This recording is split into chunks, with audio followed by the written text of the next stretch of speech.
Hello viewers, welcome to our channel Educational and Job News.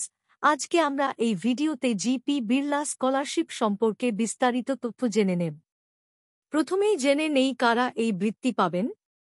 এই বৃত্তি পশ্চিমবঙ্গ এবং ঝাড়খণ্ডের মেধাবী শিক্ষার্থীদের জন্য প্রদান করা হয় যারা দ্বাদশ শ্রেণীর পরীক্ষায় উত্তীর্ণ হয়েছে এবং বিভিন্ন বিষয়ে স্নাতক ডিগ্রি কোর্স করার জন্য আর্থিক সহায়তার প্রয়োজন।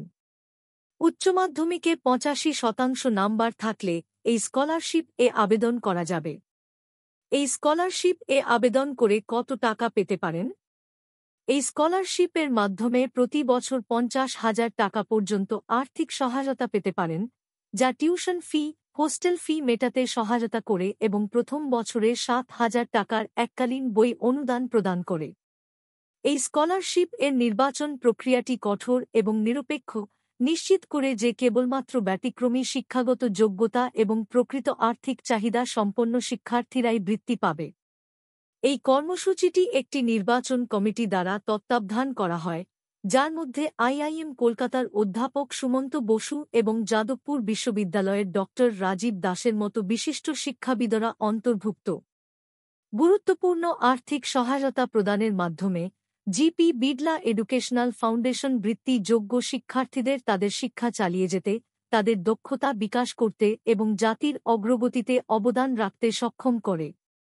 এই উদ্যোগটি শিক্ষা এবং মানব সম্পদ উন্নয়নের প্রতি শ্রী জিপি বিড়লার স্থায়ী প্রতিশ্রুতি প্রতিফলিত করে, যাতে কোনো মেধাবী শিক্ষার্থী আর্থিক সীমাবদ্ধতার কারণে পিছিয়ে না থাকে।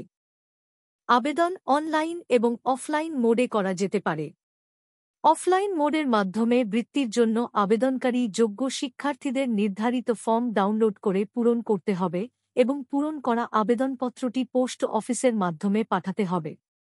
অনলাইনে আবেদনপত্র পূরণ শুরু করার আগে শিক্ষার্থীদের যে নথিগুলি রাখতে হবে সেগুলি হল স্ক্যান করা রঙিন ছবি, বার্ষিক পারিবারিক আয় প্রমাণপত্র, দ্বাদশ শ্রেণীর মার্কশিটের কপি, যে বিশ্ববিদ্যালয় বা কলেজে আবেদনকারী আরও পড়াশোনা করবেন সেখানে যদি ভর্তি হয়ে থাকে তাহলে ভর্তির প্রমাণপত্র, এবং যদি ভর্তি এখনও বাকি থাকে তাহলে কেবল পছন্দের কোর্সের নাম লিখলেই হবে এবং সংযুক্তি আপলোড করতে হবে না।